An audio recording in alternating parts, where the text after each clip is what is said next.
what non-reactive parenting, what thoughtful and responsive parenting often looks like is I do need to take a little time out from life being very, very fast paced and connect one-on-one with my child and just hear them. I mean, often it's like, I just want to be heard. When a child is really in that space of just total meltdown, they might not be able to be like, what do you need right now? Or we might not be able to ask them those questions. What's really important is that we do a lot of this kind of work together in times when they're not overwhelmed. So you don't necessarily start with, I'm going to do this the next time my child is melting down. And I think that's kind of with mindfulness and meditation too. I'm not just going to meditate on the day when my anxiety level is like a 99 out of 100, because if I do that, I'm going to be like, this doesn't work. I don't necessarily feel better, right? I'm going to meditate in all those calm moments. And then it really works. This episode of the Kintsugi Podcast is brought to you by Pause, Breathe, Reflect, which can help you bring mindfulness to your everyday moments.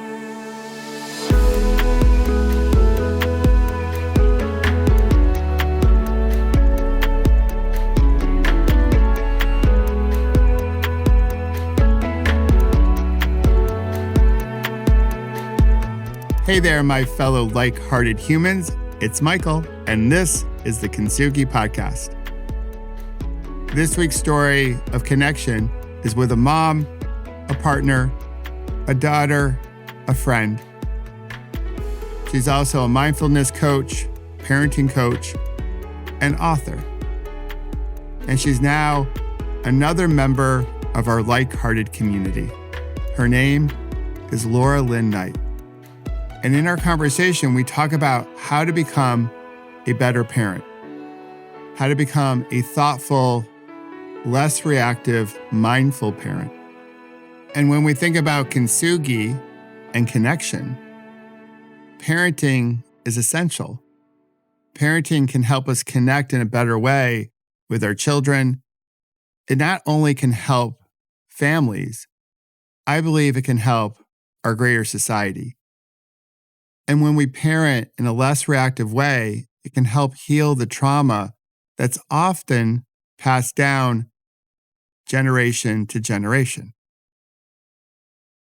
So if you're ready, take a healthy breath in and a slow releasing breath out, and get to know Laura Linn Knight.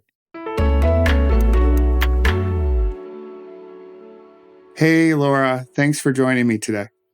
Thank you. Thank you for having me. So I always love to start with this question. I know it's morning for you as we sit here, but could you share something good that's already happened for you this morning? Ooh, I love that question. You know, I homeschool my kids, so they're here this morning. And I think what we've already gotten to do together is like we woke up and we made food and we made the thing about homeschool that's funny that I didn't know is you make multiple meals all day long because it never stops. So you have like breakfast and second breakfast and lunch. So we all already had a nice 2 meals together. And I was hanging up some photos and the dog was here and the neighbor came over to play because she's on spring break. So it's already been a full morning and I like that. I like nice, full, sunshiny mornings.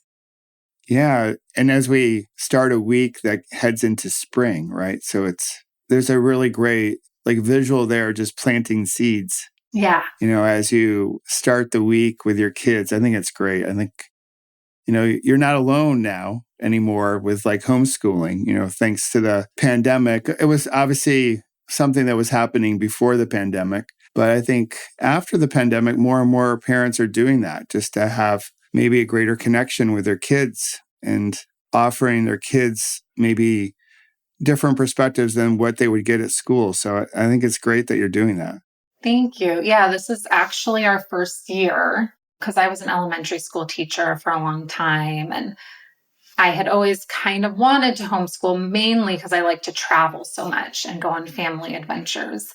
And somehow the traditional school system, sometimes I can't always travel and go camping and do the things we want to do as much in that structure. And I thought it was going to be a little bit easier because I had the elementary school teacher background, but it was actually challenging. It's been challenging, but we're finding our rhythm. And then, like you said, more and more people are doing it. So now they're in pods and they're making other homeschool friends. And so I feel like we're finding our groove, which is nice. That's really cool. Well, as we get to know you a little bit better, I'll start with pulling the thread around adventure and travel. So where do you all love to travel? And where do you like to have adventures? I have the travel bug. I like to travel everywhere.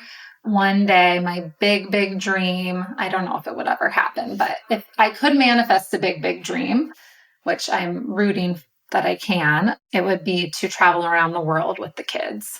Oh, wow. That would be so cool. Yes, but knowing that your family loves to scuba dive, you told me. And so this summer we were in Colombia. Oh, nice. And we traveled a bit around the coast of Colombia, and we went to an island off the coast, and they got to scuba dive for the first time because my daughter's 9 and my son's 11. So normally you can't always go scuba diving at that age, but you could there in Colombia, and we stayed close to the top of the surface, and we saw some really cool big stingrays and got to swim with the fish. We're going to go to Italy in April for a few weeks. So that's kind of right around the bend. And I'm excited. I've been there, but they haven't. And I mean, there's nowhere I wouldn't go. Let's just say that. But I kind of right now pick places that either have the just physical adventure like zip lining and parasailing and scuba diving, and they love all of that,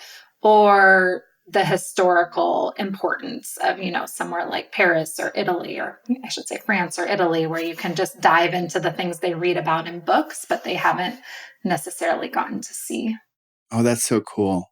I haven't been to Colombia. We've been to Italy a few times. My youngest lived there for a while in her college days. Oh, how fun. She studied actually in the city called Parma. Okay. Known for Parmesan cheese, of course. And then she summered. She did a work assignment in Sicily, but I'm right there with you. So I am going to give you, Laura, so much good juju your way to manifest this world tour with your family. Thank you. Don't lose hope on the dream. I had a dream of riding my bike across the country. It started when I was like a wee kid. And I kept it alive even as I went through all my stuff, and people told me to give up on the dream. And not last year, but in 2022, my wife and I, we rented an RV. I brought my bicycle, so I rode across the country. My wife had a dream of RVing across the country. We had 2 of our 3 dogs because our 3rd dog had not yet arrived. So our 2 dogs were with us, and we had a 6-week adventure. It was awesome. That's amazing. Oh, I love that. Congratulations. That's huge. Yeah. And just traveling. It sounds like your family's like this. Our family's like this. We travel really well together. And I think there's something to be said just around life experiences about, how to pack lightly, and some of our best family stories, like the midnight train from Venice to Rome, and just what a debacle that was. But has become like one of our favorite stories in our family. And when you guys do it, I'm going to be cheering you along the way. I think it's going to be a great trip. Thank you. Yes. What you said is perfect too, is first of all, we've learned so much. We bring the tiniest little suitcases and traveling lightly, but also I think leaning into the uncertainty and chaos of travel has a lot of beauty in it. And as humans, part of what I want to do is keep everything routine and organized. And that's really beautiful too. And especially for raising kids, that's important. But then you can also lean into this kind of planned chaos of just like, I know it's all going to go sideways, and that's okay because we're going to laugh about it later, and we're going to have these mishaps. And that's part of learning too, right? In this space of let's go out and experience the world and try new things and see where everything falls, and then trust in the fun and joy of that. Yeah. And you get to meet so many wonderful people. And I think what you learn from that is that regardless of where you might be, and, you could be in Asia and like Tokyo, you could be in Morocco, you could be in Rome. I imagine you guys are going to go to Rome when you go to Italy. You could be down in Colombia or Costa Rica, all different places. Heck, you could be right here in the US, in the middle of the country. And most people all sort of gravitate towards wanting the same things. They want a good life. If they happen to have kids, they want their kids to be healthy and have success, however they might define it. But we want to put something good into the world. And there are, a cast of characters out there, 3% of the population, let's say, that may wish to just cause a disruption and ripple some drama. But most people, regardless of where they happen to be, really want to treat others well and put something good into the world. And when you travel, you get to see that. And you also get to see things through different modes of transportation. So one year we went to Paris. My wife is a big walker. And so we got out and we started walking the city of Paris. So we had our backpacks on, we had our water, and we were going to hit the streets, do it all. And we went on this marathon walk, which I'll get to this. It really was close to a marathon. So we did this whole thing. We were up in the morning. We got our croissant. We got like a cafe. And we got back to our hotel or our Airbnb at the time, whatever they called it back then. And we were exhausted, although my wife still had this tremendous amount of energy. And I was like, how far do you think we walked today? Sort of how many steps? Back when we weren't really focused on counting steps, but you could track them still. And she said, we probably walked like 5 or 6 miles. We had walked 18 miles that day and saw so much of Paris. And again, as I mentioned, we were exhausted, but it was so much fun. And it creates one of these family stories that just bonds us together. So I hope your travels are adventurous and you stay curious, and it's a bonding experience for you and your family. Thank you. Thanks. So let's unpack who you are a little bit more. Can you share a little bit more of your backstory that led us to today? Yeah, I was an elementary school teacher, like I said.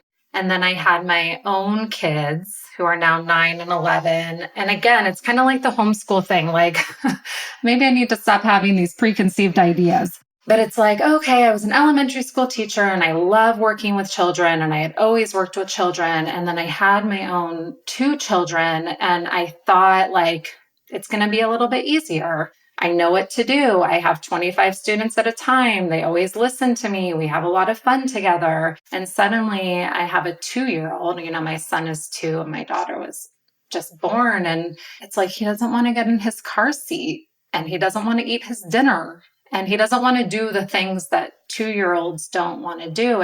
And that was fine. But for me internally, my reaction didn't feel good. My reaction was, you need to listen and you need to listen now, or like somehow feeling that his behavior was like disrespectful or not knowing how to even say, okay, you don't want to get in the car seat, but we still need to go somewhere. What am I going to do? And I just had, this frustration and overwhelm coupled with a curiosity of there has to be a better way and there have to be better tools. And where are those tools? Why didn't they give them to me in the hospital when I was leaving? Like, hey, here's a pamphlet. You're going to need this. Yeah, here's a manual, yes. Laura, you should read this before you leave. Yes. Yes.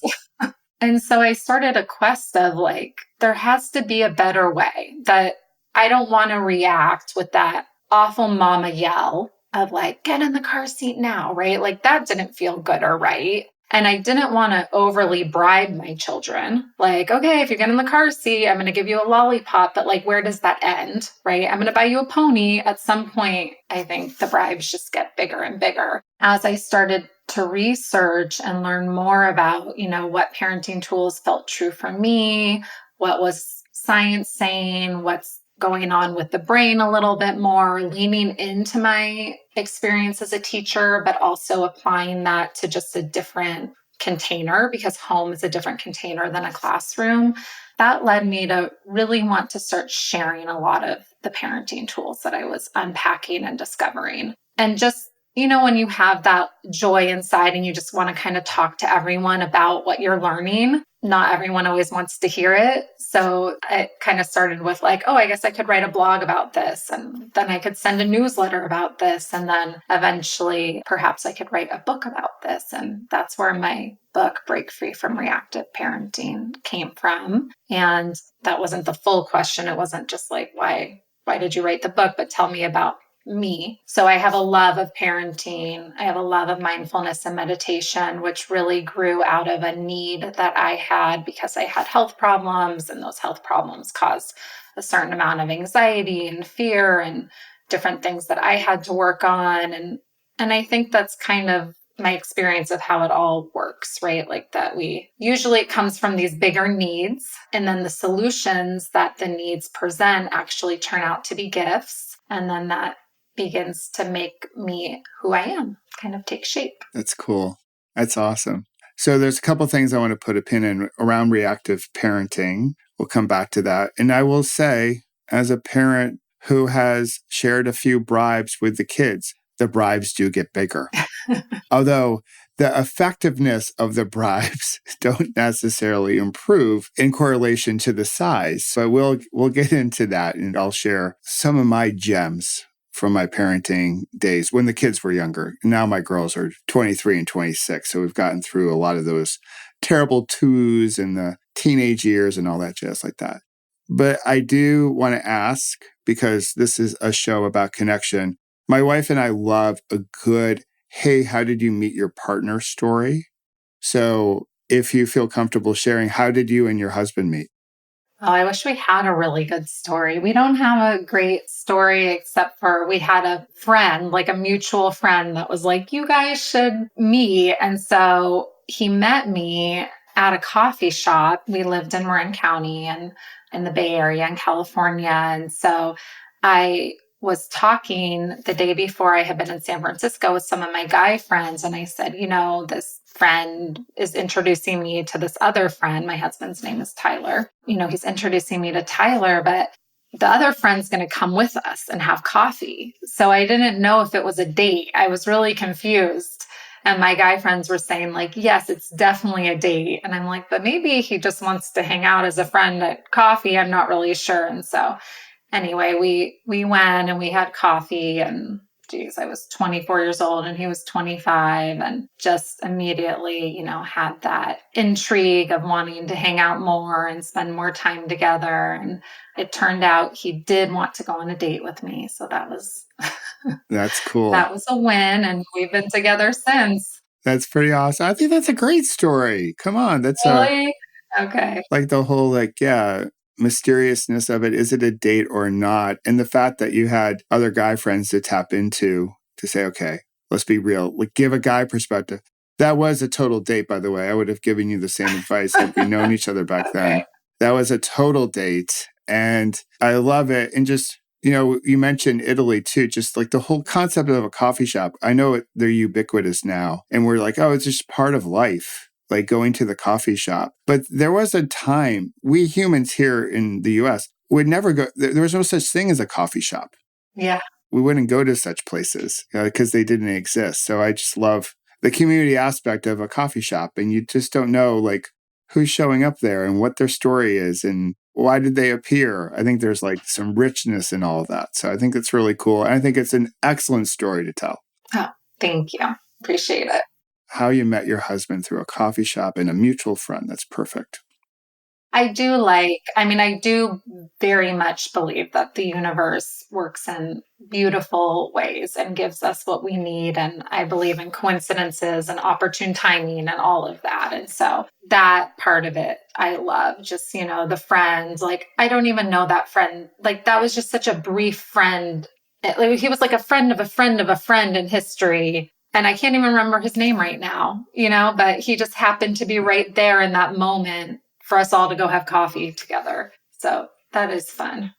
I share your sensibility around like the universe and, people coming into our lives and connections and all that jazz. My theory is, because I used to be like this, we're moving way too fast to even notice who's popping into our lives.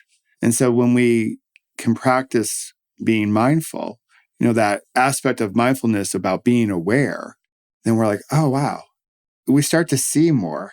And then we start to see like all the different people popping into our lives. And there's that old saying, right? Like some friendships are here for a reason, some a season, and some for a lifetime. So that one particular friend of a friend of a friend, if we remember his name, we'll put his name in the show notes. We'll give him proper credit. But like he popped into your life for a reason to connect you and your husband. So I think that's really cool. It is. Yes. I'll share really quick. Speaking of just the universe and funny ways like that, and Italy. I was in Italy in high school. I was with my mom, and she had a friend in Rome, and her friend had a daughter my same age. So we went out to the local pub to hang out. And I was sitting in there just kind of joking around, talking, but having my California accent in this Italian pub. And this girl comes up to me and says, "Excuse me, where are you from?" And I'm like, "Oh, California." And then we do the whole thing. Well, where in California? And, we're getting more and more specific. And she says, "What high school do you go to? And do you know this? Do you happen to know this girl?" I'm like, "Yeah, she's in my class in high school." No way. She's like, "Oh my gosh, I used to know her. We played soccer together. She was such a good friend." And this is before Instagram or Facebook or anything. She's like, "And I lost contact with her. I haven't had her number or any way to get a hold of her, but I've wanted to for years. Can you please bring this information of mine back to her so we can connect?" And I did. I went back to California and shared the information, and the two of them connected and rekindled their friendship. And it's just one of those times of like, what are the chances? Yeah, it's awe-inspiring, that chance of connection. I think it's happening like all the time. Maybe not all the time. That might be an exaggeration, but it's happening more frequently than we recognize. Yes. And when we can slow it down just a bit, just maybe not be completely still, but we'll get into just, the value of being still here in a second. But just if we slow it down just a little bit, I think we begin to notice more. Mm-hmm. And we can make some of these connections that may not last a lifetime, but it might just be that one connection, like that one in Italy. That was a reason why you connected with that person. I think that is so awesome. I love stories like that. Me too. You mentioned your health concerns that led you into mindfulness. If you're comfortable, would you mind sharing how you got into mindfulness? Because I also found mindfulness through my trauma, if you will, my whole accident that people who listen to the podcast know a lot about. So we're not going to get into that. But that was sort of my port of entry into the world of mindfulness and meditation. And I didn't know, Laura, if you would be comfortable sharing your journey into the practice. Yeah, absolutely. So I was a senior in high school and I started having horrible stomach pain. I mean, not just like my stomach hurt, it was a kind of pain where many times I actually went to the emergency room because I thought, there's something has to be wrong, like my appendix or something. And I'm just howling in pain on the floor of my tiny little apartment. I lived in a tiny 2-bedroom apartment with my mom, and we had one bathroom, and I would just lay in the hallway outside the bathroom, just doubled over in pain. And it got really bad to the point where almost everything I ate, I couldn't really just digest or retain. And I was misdiagnosed. My doctor sat me down. He brought my mom and I in to his office and said, "I'm pretty sure you have this disease," which I don't have. But he said, "I think you have this disease. I'm 99.9% sure that you do. And because it's very rare to have this disease and you're very young to have this disease, you will most likely die from it." And I remember just 17-year-old me walking away from that, just being like, I can't believe this is happening. I can't believe this is my life. And then shortly after that, I had been accepted into college. So I went to college, skin and bones, and still trying to navigate all of these health problems that were just very pervasive in my life. And slowly over time, I figured some stuff out. Like I figured out I could not eat gluten, that just really inflamed my stomach. This was back in 2001. So like gluten sensitivity really wasn't a thing yet. It wasn't talked about. Just other things like I learned about acupuncture, right? Like I just learned things to help calm my nervous system down, get into my parasympathetic nervous system. Just starting to incorporate tools like that. And then around the same time that I was meeting my husband, my health was gradually improving more and more, but I was having less of the physical health effects and more of the mental health, like anxiety and fear and worry, and just kind of feeling debilitated by that, of just a result of, the intense trauma of having been sick for so long, which we often find with people. It can be very cyclical in that way. And so fast forward years later, my husband and I get married and we have our 2 children, and my daughter ends up getting really sick right at the height of the pandemic. And we can't figure out what's wrong with her. And she almost gets misdiagnosed with a disease she doesn't have. And by way of beautiful coincidences that I will attribute to the universe, one person tells me about another person who tells me about another person. And I go see this functional medicine doctor, and she says I should have my daughter tested for mold, the kind of mold that grows in your house from like a leak. And I lived in a really clean, nice house, but I had her tested and she had really high levels of mold in her body. And our house had really high levels of mold in it. We found out after. So then I had myself tested and I had really high levels of mold. And my mom, was privy to all this information as it was unfolding with my daughter. And she said, "Oh, that reminds me when you were in high school, when we were living in that apartment," because we didn't always live in that apartment, but right kind of after we moved in, she's like, "I found a lot of mold on the wall behind your bed and I cleaned it off." But she didn't know that it could make you so sick. So now that I've gone backwards in time, I know that my health related issues actually in high school stemmed from mold toxicity, and then I carried them through. So that's another book that I have that I wrote just because as I started to get into that world, it was like, wait, where's the information for the common person that's not a scientist to learn about this? And how do I feel better as I'm trying to clear it out, but still have a sense of internal calm when I'm sick and I'm going through trauma? And so that's where my mindfulness really also began to come from. Like it was a tool that I had to cultivate in order to feel a sense of safety and belonging internally and externally. And the more I learned, the more I felt like I want to share this with, especially with kids, adults too. But I always think for kids, like I'd love to teach them the tools that so many of them don't get and that you and I, we didn't always get growing up.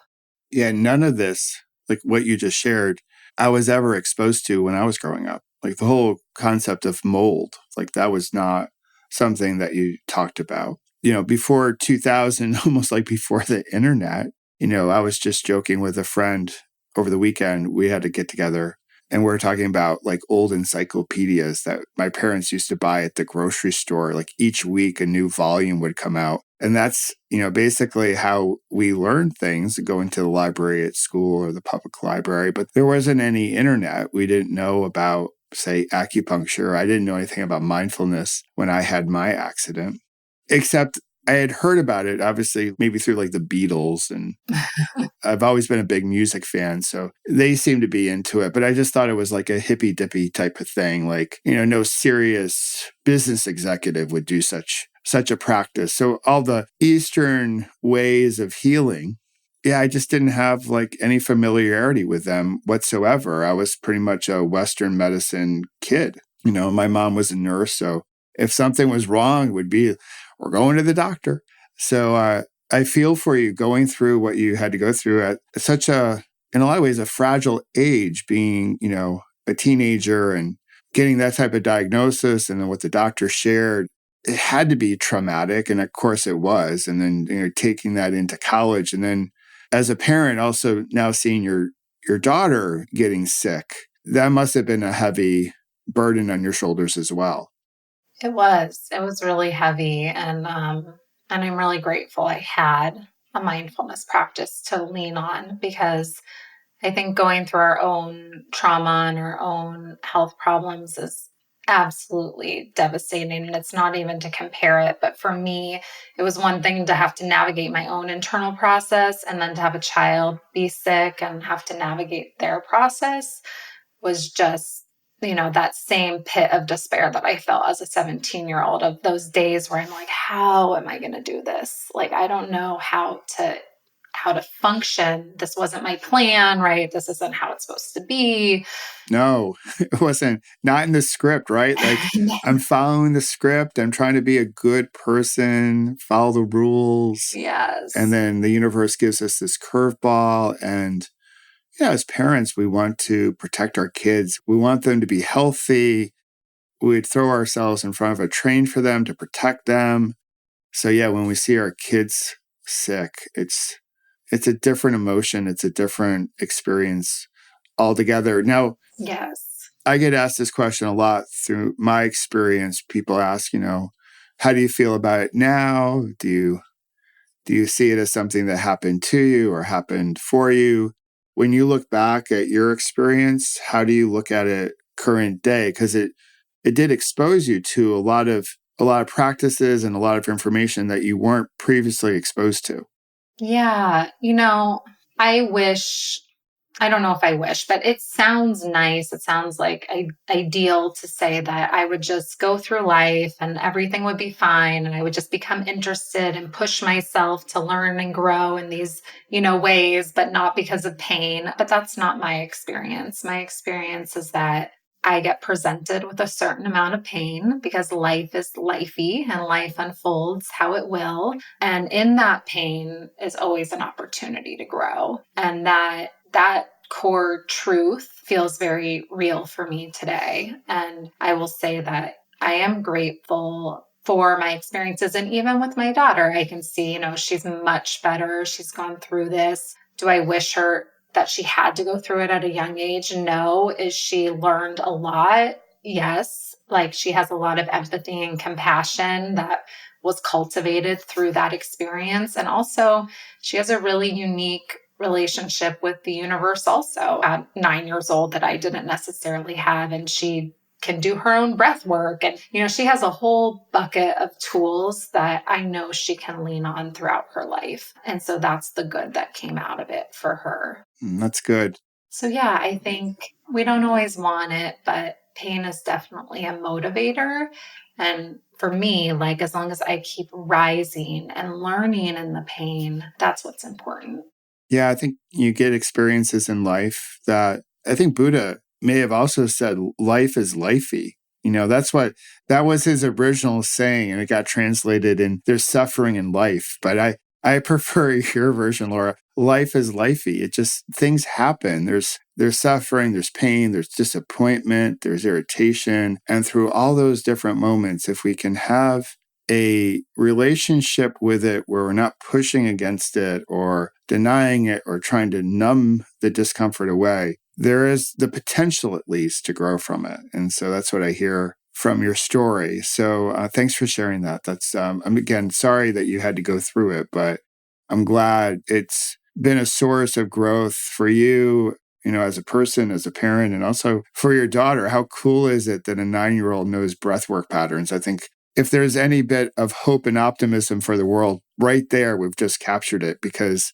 that generation is going to need some breathwork patterns to help them navigate the uncertainty and the instability in the world. All right. Let's take a break. Take a full breath in and a slow releasing breath out. And relax the body as you soak up our conversation. I hope that felt good. Okay, now that we're a little bit more relaxed, can we be real? I think our morning routines, well, they've gotten a little out of control. You might not have time in the morning to meditate, because you're busy doing other things like trying to get to work or getting the kids off to school. And this is where my app, Pause, Breathe, Reflect, comes in, because I built it for busy people with a whole bunch of shorter practices. So if you don't have 10 minutes in the morning to meditate, cool beans. You're human after all. But I bet you have 5 times throughout the day when you have 2 minutes to practice and let go of stress and bring mindfulness to your everyday moments. So today, download Pause, Breathe, Reflect for free and begin to stress less, sleep better, and join a community of like-hearted humans rippling something worth rippling into the world. All right, let's go back to our conversation and celebrate the Kintsugi within us all. Well, I'd love to switch gears and talk about reactive parenting. So I grew up in a household that had reactive parenting. So I still can hear the sound of the kitchen drawer opening in our household and the wooden spoon coming out. So that sound to me, and there is some trauma in that saying, even though I sort of chuckle as I say it. I've tried to laugh about it, because if I don't laugh about it, it's like, oh my God, like when I would do something that would irritate mainly my mom's no longer here. She passed away during the pandemic, but when she got irritated, and she got irritated because she was working 11 to 7, so 11 p.m. to 7 a.m. So as I look back and reflect on it, she had a short fuse because I think she was consistently tired. So her sleep pattern was all messed up. But that sound of the drawer opening and the spoon coming out, and every time like I knew I was really in trouble, my middle name would be invoked. It would be like Michael James O'Brien. And I would just run for the hills, or really run for my bedroom. So I grew up in this reactive world. And when I became a parent, I was like, okay, if I don't know anything about parenting, I know I don't want to do that with our girls, with our kids.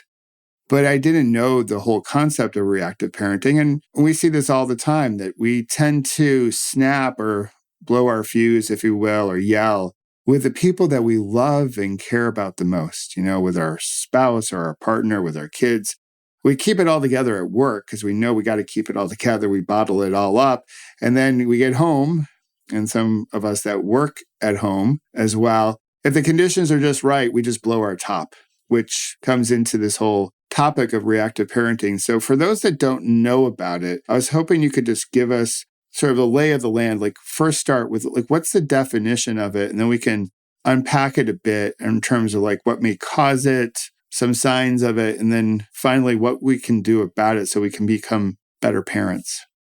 Yeah. Well, first and foremost, thank you for sharing your story. And I'm sorry that was your story. And it's good to have the grace of being able to laugh about it now and see it through that lens, and still like feel for that kid within, right? Like we can still feel for that kid within where it's like, ooh, that must have been really scary, and not, physically not felt good, but emotionally, there's like an emotional burn that goes with it too. And that I think lasts a lot longer, as we know. Reactive parenting is just that. You described it in your story. It's when I come from a place of reactivity, of reaction. I snap, I blow my fuse. I want to change what's happening, and I want to change it now.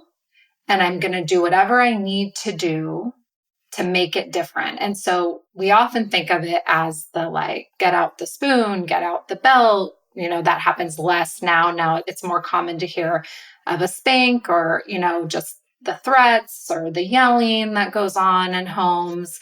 It can also just be overly bribing. Like, I'm just going to try and get my kid to do what I want in this moment by bribing them. But it's not, just to separate. I think there is the healthiness of, we can earn rewards, or we could do chores, or, there are healthy ways to incorporate a reward system into a home. But when there's just this outright overly bribing all the time, it doesn't help. It hinders children and learning how to internally motivate, right? Because it's always chasing the carrot that's dangling in front of you. And as you said earlier, that carrot has to keep getting bigger and it's not even as effective anymore. So that's really what we're looking at in the realm of reactive parenting, like as we're defining it, just, I want to change you. I need to change you now. And I'm going to do something usually extreme to make that change. Yeah. So what I hear from it is that a lot of it can be like a power over status play where I'm the parent, I'm in charge. You should listen to me. That patriarchy, so my mom would do the spoon, but my dad would be the one that was like laying down the law, right? And I had that experience, the whole bribiness that you mentioned. So I knew as a parent, I didn't want to be like that. I didn't want to spank our kids. So I didn't want to be that type of parent. Occasionally I would do some bribing. I was like, well, I almost like overcorrected. Well, I'm not going to do that. So I'm just going to throw in some really good bribes. And one of my best bribes ever, Laura, was at Disney World. And my oldest was having a meltdown. This is all open, so she's not going to be like, Dad, what are you doing sharing this story on your podcast? She's written about this. Yeah. But she was having what can only be described as a Walt Disney World meltdown.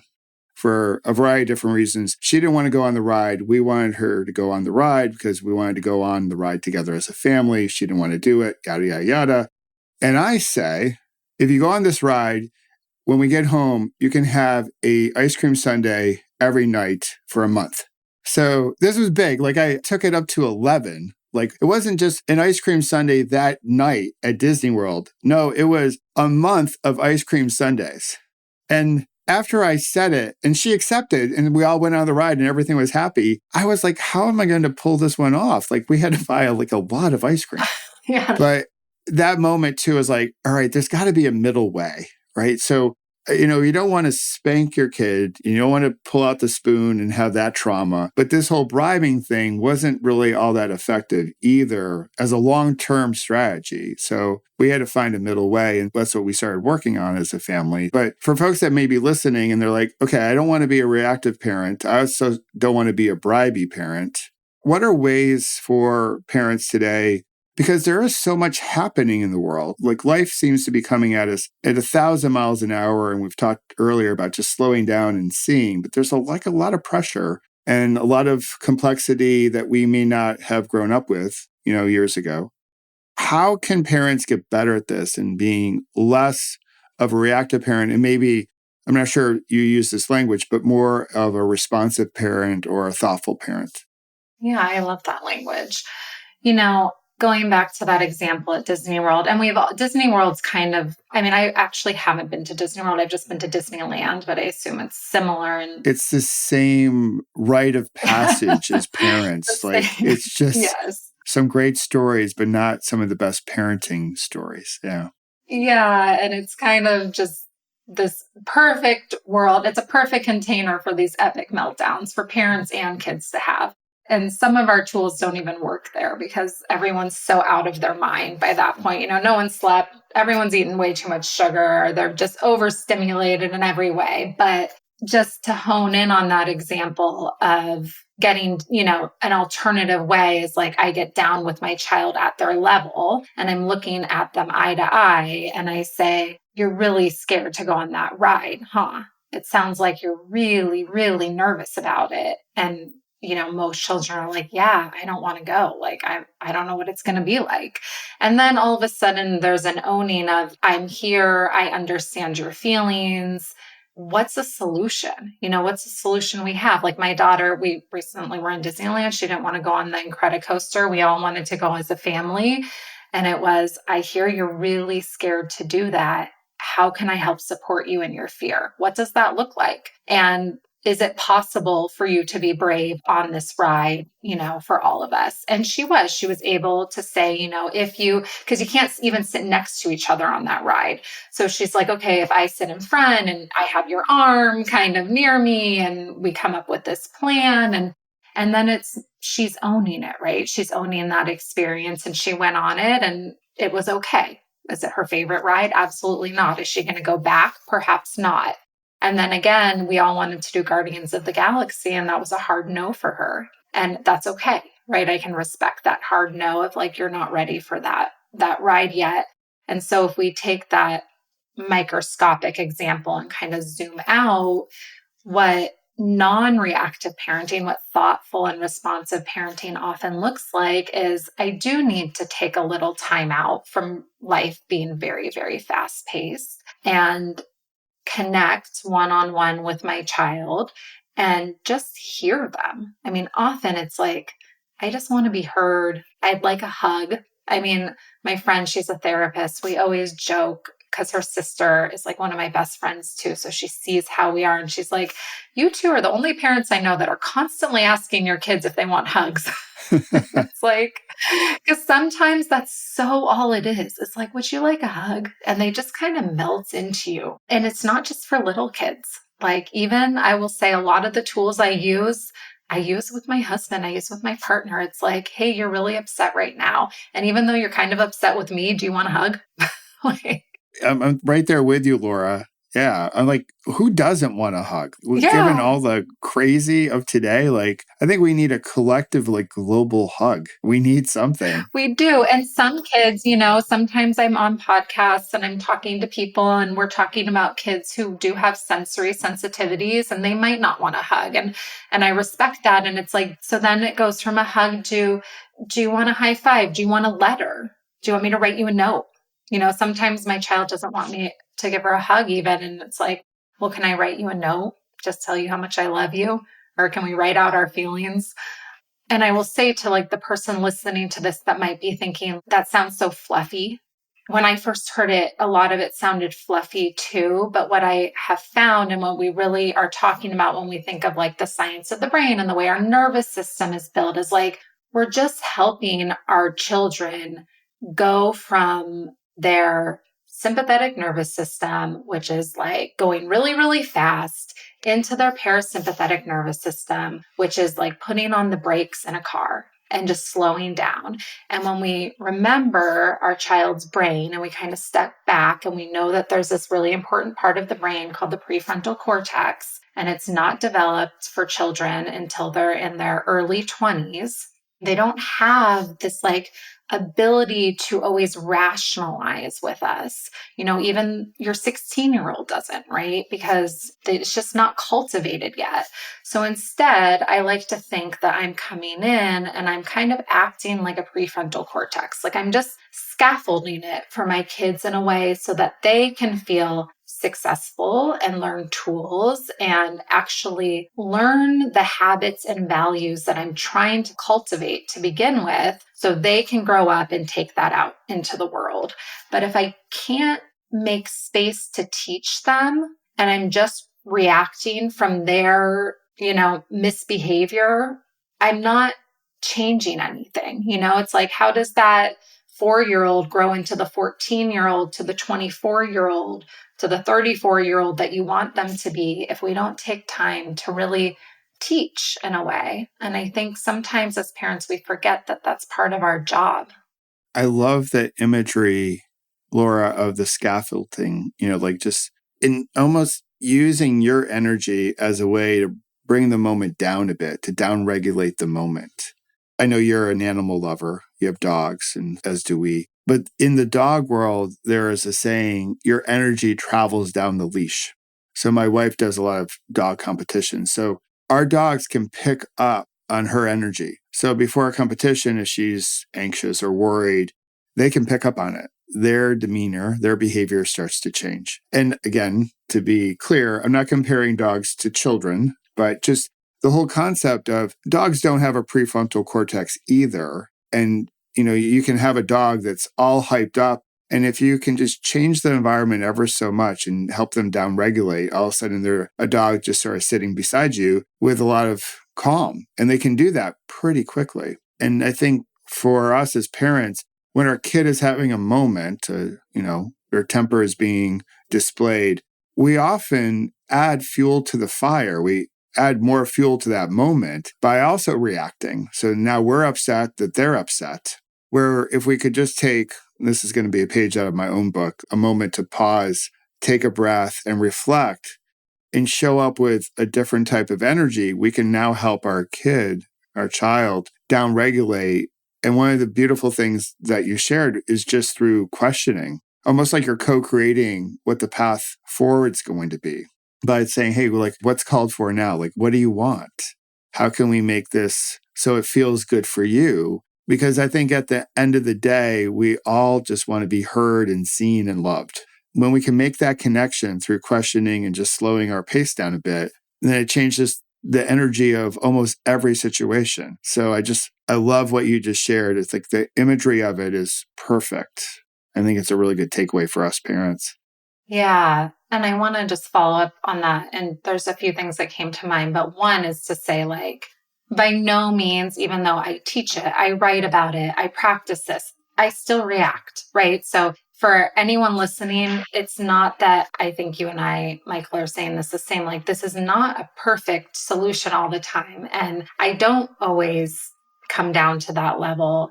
But when I do react, I do certainly always follow up and amend my behavior and own my part in the situation, which I think is very important. So just like to ease any listeners, like this isn't about being perfect, so don't worry. And even those of us that are in this field and space, we still have plenty of our own moments and our own stories. And then I wanted to say too, I think something that gets a little bit tricky is you kind of think, wow, this kind of parenting sounds really nice. I'm going to try it the next time my child's overwhelmed or they're melting down. And you go to your child the next time they're melting down and it might not work. And it feels like, oh, okay, well, then that's out the window. That didn't work. And what I want to say about that is, first of all, when a child is really in that space of just total meltdown, they might not be able to be like, what do you need right now? Or we might not be able to ask them those questions. And it might be more of a somatic approach that we take of just coming back to the body. And it could be that hug, or actually just sitting next to them quietly, or giving them some space while they just let their feelings kind of flow. And then you come back to them. A lot of times for little kids, I'll play rock, paper, scissors, rock, paper, scissors, shoot. It's like they're just getting tactile, like back into their body, and that can help. And what's really important is that we do a lot of this kind of work together in times when they're not overwhelmed. So you don't necessarily start with, I'm going to do this the next time my child is melting down. That actually I take time out and I say, hey, you guys, I've been thinking about how I've been parenting and I want to kind of change it up a little bit. And so can we pretend that one of you is like really upset right now? Or can we pretend that I'm really upset right now? Or, we kind of get into this role play of this is what it could look like. And what questions, how would you respond to that question? Or like for little kids, I'll take out dolls or Barbies or trolls or whatever, and we'll actually play it through so that when the time comes, your child isn't totally caught off guard, but you've also taken all these small little moments to, again, we're going to go back to like teaching. We're teaching the tools that we want so that they have success in implementing them when the time is needed. And I think that's kind of with mindfulness and meditation too. I'm not just going to meditate on the day when my anxiety level is like a 99 out of 100, because if I do that, I'm going to be like, this doesn't work. I don't necessarily feel better, right? I'm going to meditate in all those calm moments. And then when I am in a place of anxiety or fear, my mind is just racing, I can actually step back and be like, okay, I have the platform for this. I know what to do and my body can settle into it. And then it really works. I really appreciate what you just shared, because as you were sharing, one of my experiences with reactive parenting and just the middle approach that we took from what I shared earlier and the ice cream sundae bribe was, to practice these skills when we're not triggered and we're not hijacked. And I think you'll agree that this approach can work wonders not only with us as parents, but with our partners. And even in a work setting, I think there is so much that's shared nowadays where it's almost like a remedy. Like, okay, if you're feeling overwhelmed or worried or have fear, or you're having a big thing happening at work, or there's a conflict with your partner, or your kids are driving you crazy, all right, do this. And it's almost like, okay, when you're ill and when you're really ill, take this pill, like take 2 aspirins and call me in the morning, and nothing happens. And then we're like, okay, well, that didn't work. We give it an N of 1. And it's like, okay, that was stupid. Like, why would I do it like that going forward? I'll just go back to my old way. I'll go back to my old groove. So if we can practice this stuff when we're not having a moment, that's when we lay down some really good, we'll call it muscle memory. We'll lay down some good just practice hygiene. So then when we do have a moment, we can respond to it much better, more thoughtfully. So it's almost like preventative medicine, if you will, that we go upstream as opposed to how we look really at a lot of things in the West as there's a downstream problem, let's try to fix it. So it's like a sick care system with our healthcare system. What we really could benefit from is going further upstream, developing some of these practices that can help us prevent the downstream issues from occurring in the first place. Even though we're all human, we're all perfectly imperfect, as you like to say, and as I like to say. We're all going to have moments, even you and me and everyone else listening, but we can be more skilled at dealing with them when they actually occur. Yes. Yes. Beautifully said. So I want to finish up as we start to round out, because the reason why I found you is I came across one of your latest books, because we're really fond of turtles here at Pause, Breathe, Reflect. It's our spirit animal, as I mentioned to you before we hit record. So the old fable about the, tortoise and the hare, and we know how that story goes. Little bunny thinks he's going to win, doesn't win. That's why I have on the back of all of our t-shirts the whole saying, slow is fast. I'm a big believer in, let's slow it down a bit. We don't have to stop it, just slow it down a little bit. That's could be the fastest way to go forward. So I love the story and we love our turtles, but you wrote a book, sort of the second race, if you will, between the tortoise and the hare. And I don't want you to give away the ending, but I didn't know if you could speak to the story and what inspired you to write it, because I think there's some really valuable lessons in it. And I'm going to encourage everyone to go out and get it. And we'll put a link to the book in the show notes so people can do that. But I didn't know if you could talk a little bit further about the book. Yeah, I love that your spirit animal is the tortoise. That is so cool. I love fairy tales. It's the teacher in me. It's my inner child. Like, I just love the Aesop's fables and fairy tales and fractured fairy tales. And I'm always thinking of like, what would those characters do today? And then in the realm of mindfulness, I just want to teach children. I love teaching children about mindfulness. I think that we can actually change the whole world by handing these tools down to kids. And it's not mindfulness. And I'm not saying like, I think everyone needs to go be a Buddha and sit under a tree. It's not like that. It's like, what would it be like if as a child, when I was feeling nervous, I could sit down and take a few deep breaths? Or what if I didn't have to be the best at everything? Or what if someone sat down and said, hey, Laura, you know what? You're going to make a lot of mistakes in life and it's totally okay. And there's actually opportunity to learn in those mistakes. And so you don't have to go into a shame spiral or beat yourself up, because you're going to grow in that pain. And that's a beautiful part of life. And so those conversations, it's like, how do we hand those down to our children, and how can parents do it in a way that it remains fun? That's where this idea for the hare and the tortoise came from. It was like, well, what if what if he was still obsessed with being like so perfect and he just had to win that race? Like, he's almost like ruminating about it. Like, I definitely am like going to win this time. And so he challenges Tortoise to another race and trains for a whole year. And he's like, I'm going to be perfect. I'm going to be the best. I'm going to do it right. And then morning of the race, he wakes up and his leg is injured and he can't race in the way that he wants. And he's forced to go slow. And of course, Hare is just in a kid way, just outright upset about that and melting down about it. But in his slowness, he gets to see the world through a different lens. And the core message of the book for kids is not only like that there's beauty in slowing down, but that you don't have to be perfect. And I can't tell you how many students I've had over the years, and even since being a teacher, just volunteering in classrooms where a child will get an answer wrong on a math test and be in tears. I mean, just beside themselves, and these are like first graders, these are young students that I've seen time and time again where they can't give themselves permission to make a mistake. I don't want to say do something wrong, but just to have error or be perceived as not being the best. And so a lot of that came out in my book of let's start this message at a young age of we want to try and do good, and we're human. So it's not going to be perfect all the time. Yeah, it's in the spirit of Kintsugi. We have these flaws and blemishes. We're not perfect. There are many things I love about the book, but I always love reading how the book is attributed or who the book is attributed to.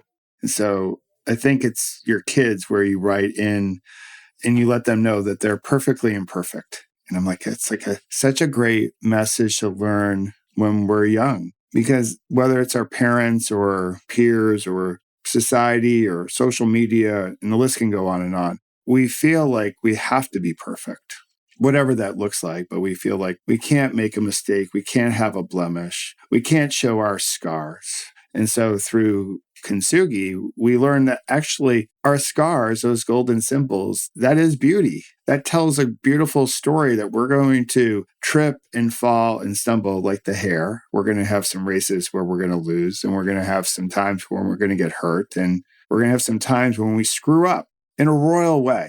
And all of it's okay, because if we can learn something from it, if we can shift our perspective, we can see the beauty in the world and the beauty that's within us. And I think it's such a powerful message to send to kids. And of course, what I'm hoping for, I'm sure you're hoping for as well, is that parents are sitting down with their kids as they read the book, because I think it's a message that parents need to hear. We get so competitive. We hop on our hamster wheel. We think we're going somewhere, but it's just the same damn wheel over and over again, trying to climb the corporate ladder or do whatever we need to do in order to get attention. And that doesn't buy us any happiness either, that approach. So if we can slow down and, I think intellectually we know to slow down and smell the roses and all the different cliches that we hear. It's the practice of doing so. And I think books like this one, through our kids, can help us do that. I think we could have a much more peaceful world if we all just took a moment to slow down just a little bit and see the beauty of our imperfections, like those golden symbols of our strengths. So I so appreciate you writing the book. Thank you. Thank you so much. I so appreciate that you enjoy the book. Yeah. So as we finish up, is there a tip or two that you want to leave the listeners with, the parents out there or folks that are mentors, guides, teachers to kids, to help us become a little bit better together in terms of how do we approach life and set up the next generation with maybe a few more tools in their toolbox so we can put a good ripple into the world? What would you like to share with folks? I often like to say this at the end of an interview that I do, which is, just to empathize with the people that are struggling, like the people that are feeling like lousy as parents or going through health problems or struggling with anxiety or depression or whatever it is, and just say there's so much hope for us. And even in this moment, if it feels like, well, my kid's never going to sit down and do mindfulness with me because I have all these other problems going on with them. Or that might be nice for you, Laura, right? But I don't have any time in my life because I work 5 jobs. And how am I ever going to get that moment of pause into my life? Just to say that it doesn't take a lot to completely shift the trajectory of our life. None of this is go meditate on a mountain for hours or do everything differently with your kids. It kind of comes back to how would you like to be treated today? If I ask myself that, like, do I want my boss to come in and be like, Laura, you didn't get this done and you didn't do that and what's going on with you? Or would I want a boss to come in and say, hey, I noticed a lot of things didn't get done today. What's going on? Tell me more. How can I help you shift that? And so if I look at it through that lens of like, how do I want to be treated? Then I shift that, right? And I start treating other people, especially my children, in that way. And it comes full circle because then they start treating me with the same respect, right? And my partner starts treating me with the same respect. And I become the beacon of change. And so it's possible for all of us. And I hope that this podcast just encourages that listener out there to think, hey, there is hope for me. And I can make the small, subtle changes that I want to make so my life can feel more grounded and I can feel happier. We all want that. We all want to feel just a little bit more joy in our lives, I think, like real joy, like that singing in the kitchen and dancing to a song when no one's looking kind of joy. Yeah, that's beautiful joy. And what a beautiful ripple. I love what you share, just small steps that you can do consistently over time. And then you do that for a while and you look back and you can see that you've made real change. You've put a beautiful ripple into the world, which you have, Laura. So I just want to thank you on the behalf of all like-hearted humans for putting your ripple into the world and really embodying Kintsugi, just what you went through when you were younger, the cracks that it left and how you found a way to heal and then using your healing now to help others. So the world needs your energy and more people like you. So thanks for sharing your work and your wisdom with us. And thanks for being on the podcast. I appreciate you. Thank you. Thank you so much. Thank you for your work and thank you for having me. Isn't Laura great? I wish I had her guidance when I first became a parent. As I mentioned in our conversation, I overcorrected because I didn't want to parent in the way my parents parented me, although they loved me. It was still reactive. So I did some bribing. And I also blew my top every now and again. I was reactive because their DNA is part of my DNA. So when the conditions were right, when I was stressed or overwhelmed or tired, I could snap like any of us. Luckily, I found mindfulness pretty early on in my parenting journey. My girls were 3.5 years old and 7 months old at the time. But I found mindfulness as a way to heal from my near-death cycling accident. I didn't see it in the beginning as a way to parent differently. But as my practice continued, everything in life started to change. And I hope my girls will vouch for this, including my parenting. I found a middle way between the reactive parenting style of my youth and the overcorrection I was making and the bribey way of my parenting. It made our house more thoughtful and mindful. That said, we're perfectly imperfect. We still had our moments because, hey, like you, we're human. But this approach to being thoughtful and mindful as it comes to our relationships, whether it's your role as a parent, and I know not everyone who listens here is a parent, but this can help in all of your relationships. So we're less reactive with one another.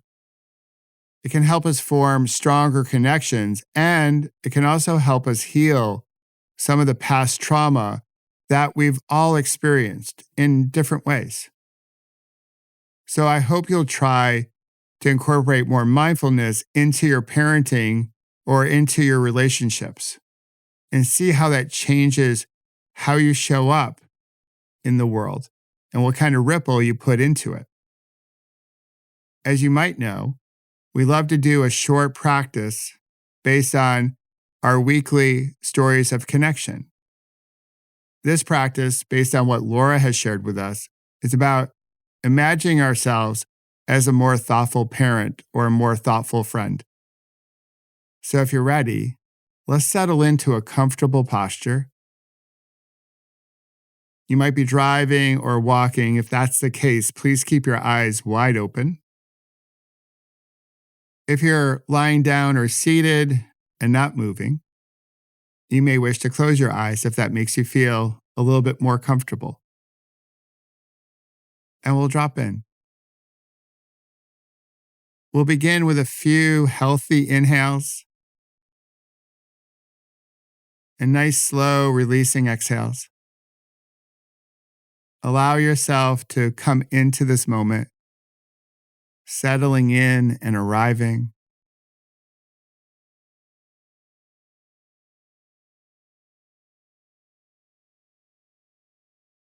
And then when it feels right, come into the natural rhythm of the breath. And as you do, I'll invite you to visualize a scene in the future, almost like you're watching a movie. And in this scene, all the conditions are there for you to have a reactive moment as a parent or as a friend.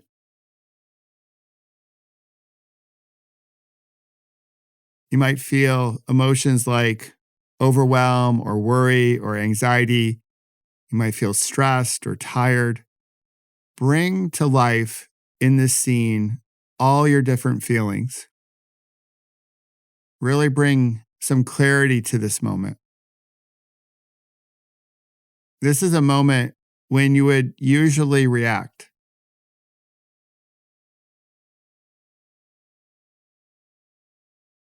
And as you think about this moment, just notice what's happening in the body, but without judging yourself for being reactive.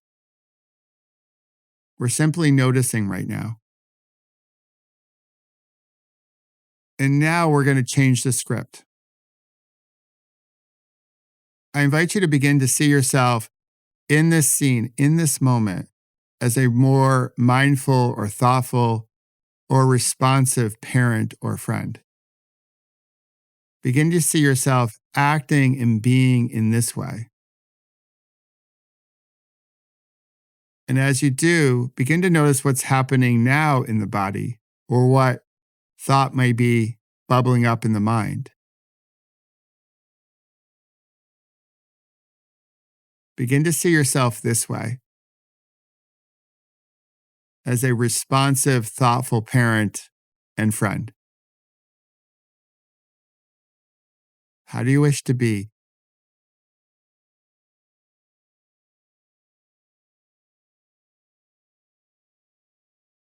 And as we begin to round out the practice, you can ease your attention on the visualization. And I invite you to take this space to set your intention. As you move forward into the day, how do you wish to be? What kind of ripple do you wish to put into the world as a parent or as a friend?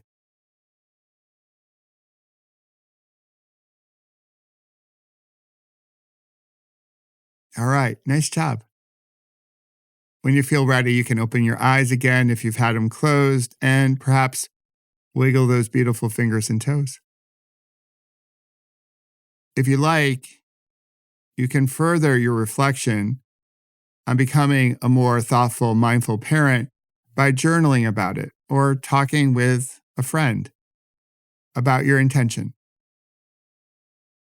Again, I hope you enjoyed our conversation with Laura. And Laura, thank you for the ripple you're putting into the world. The world needs your energy.